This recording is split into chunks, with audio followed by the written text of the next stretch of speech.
Boa noite, queridos irmãos. Que a paz de Jesus permaneça no coração de todos. Que Deus abençoe essa tarefa, e mais essa tarefa na seara do bem.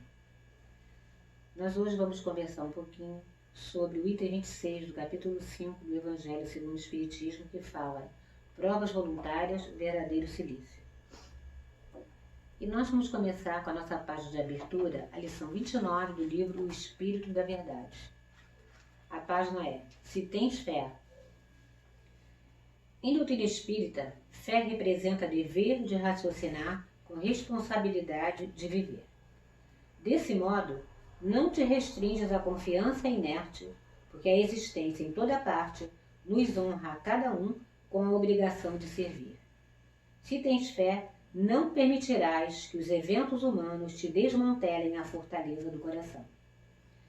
Transitarás no mundo sabendo que o divino equilíbrio permanece vigilante, e mesmo que os homens transformem o lar terrestre em campo de lodo e sangue, não ignoras que a infinita bondade converterá um e outro em solo adubado para que a vida refloresça e prossiga em triunfo.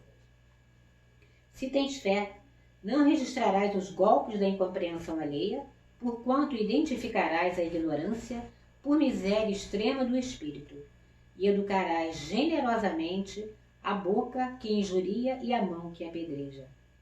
Ainda que os mais amados te releguem à solidão, avançarás para a frente, entendendo e ajudando, na certeza de que o trabalho te envolverá o sentimento em nova luz de esperança e consolação.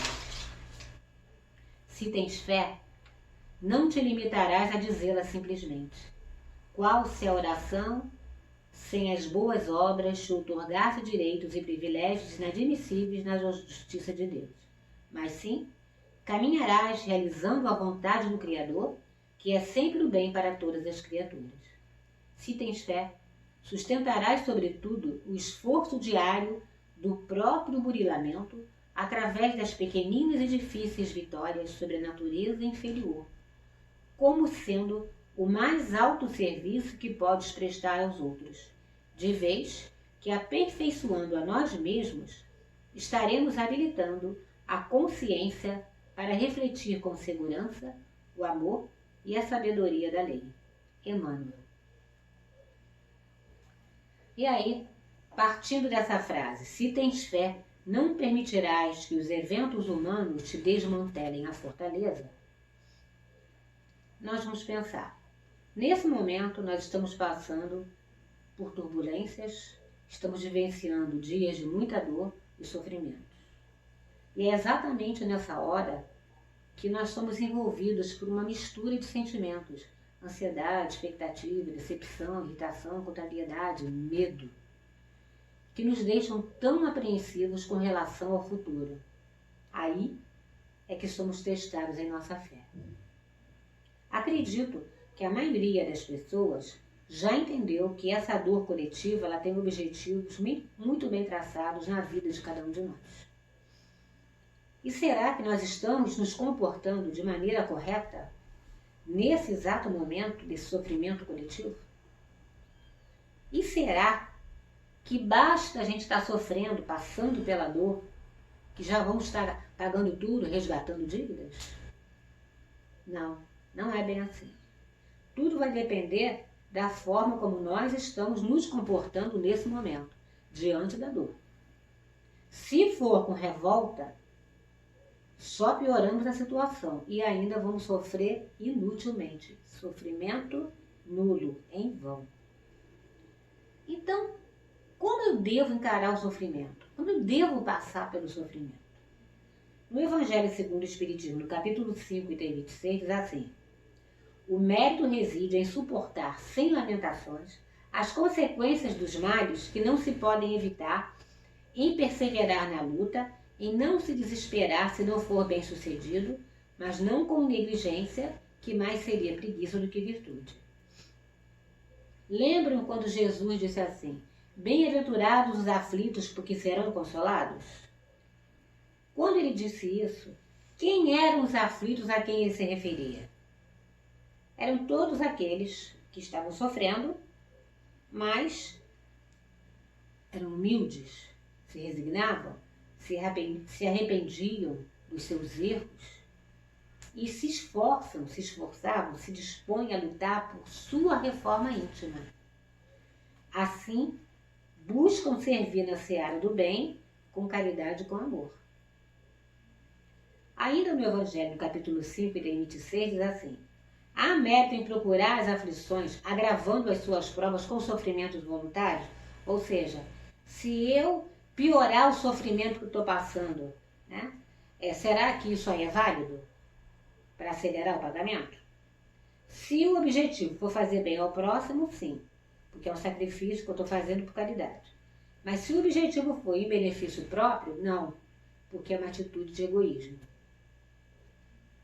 E será que quando alguém resolve se torturar fisicamente, martirizar o seu corpo, achando que assim vai acelerar o processo de resgate de faltas, será que isso vai funcionar com esse objetivo? Não, claro que não. Isso só vai atrasar a sua caminhada em direção à sua evolução. Por quê? O nosso corpo é um instrumento que Deus nos deu. É um instrumento que Ele nos dá para trabalhar para o nosso progresso espiritual. Se a gente maltrata o corpo, está falando para ele que a gente não quer o presente, está recusando. Ainda no Evangelho, no capítulo 5, item 26, fala assim: torturar e martirizar voluntariamente o vosso corpo é contrariar a lei de Deus, que vos dá meios de o sustentar e fortalecer. E quando alguém resolve se autoflagelar, vai machucar o seu corpo para beneficiar o próximo, será que esse gesto tem algum valor? Se a pessoa passar frio, passar fome, se sair do conforto da sua casa para ajudar alguém, perder noite de sono para tratar de um doente, aí sim, porque a pessoa sacrificou o corpo não porque ela estava querendo, mas porque foi necessário naquele momento que ela precisava ajudar alguém. Aí é considerado um sacrifício abençoado por Deus. Por quê? Isso demonstra que, independente da classe social que a pessoa está, ela está preocupada em ajudar o outro.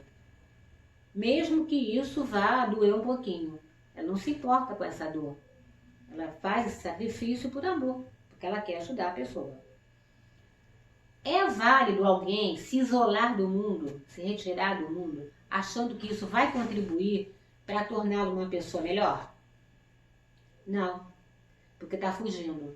Isso é fugir de mais uma oportunidade de burilamento.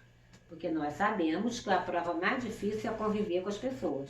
Né? Se eu vou me isolar, não vou conviver com ninguém. Eu não vou ajudar ninguém, nem vou ser ajudada. Então eu vou ficar parado, não vou avançar. E no livro chamado Livro da Esperança, Emmanuel diz assim: fugir de trabalhar e sofrer no mundo, a título de resgatar a virtude, é abraçar o egoísmo mascarando como se fosse santidade. Ainda no item 6 do capítulo 5 do Evangelho, que fala em provas voluntárias do verdadeiro cilício. Qual o significado da palavra cilício? Cilício significa sacrifício voluntário, martírio a que alguém se submete com resignação. Então, o verdadeiro cilício, o verdadeiro sacrifício é aquele que se faz com o espírito e não com o corpo. E como a gente sacrifica o espírito? Trabalhando pela nossa evolução espiritual, combatendo o nosso orgulho, sendo humilde, sem lamentações, aprendendo a conviver com as pessoas, com dor, com injúria, com calúnia, trabalhando o nosso amor próprio, trabalhando os melindres, a irritação, fazendo o nosso espírito sofrer e não o nosso corpo. Essas sim são as feridas abençoadas por Deus, porque aí ele verá a comprovação da nossa coragem diante da dor e da nossa obediência e resignação diante de sua vontade. E aí nós relembramos, né? Se temos fé, não vamos nos abalar com as coisas que estão acontecendo. Vamos nos esclarecer, vamos nos fortalecer, vamos nos capacitar para passar por esse momento. E aí Nós vamos encerrar o nosso estudo com uma prece da coletânea de preces do Evangelho. E antes eu quero deixar um beijo no coração de todos e pedir para vocês que continuem em casa, fiquem em casa, só sai quem for estritamente necessário. Vamos fazer cada um a nossa parte, nos resguardando, ajudando, ao que Deus está fazendo por nós. E vamos à prece. Espíritos sábios e benevolentes, mensageiros de Deus, cuja missão é auxiliar os homens e conduzi-los pelo bem. Sustentai-nos nas provações desta vida. Dai-nos forças para suportá-las sem nos queixarmos. Afastai de nós os maus pensamentos e fazer com que não tenhamos acesso a nenhum dos maus espíritos que possam tentar nos induzir a praticar o mal. Fazei com que nós reconheçamos os nossos defeitos e tirai dos nossos olhos o véu do orgulho que poderia impedir-nos de perceber esses defeitos e de confessá-los a nós mesmos. Principalmente ao nosso anjo guardião, que vela por nós de uma forma particular. E a todos os espíritos protetores que se preocupam conosco, que façam com que nós nos tornemos dignos da vossa benevolência. Vós conheceis as nossas necessidades, que elas sejam atendidas segundo a vontade de Deus. Que assim seja, Senhor. Obrigada. Graças a Deus.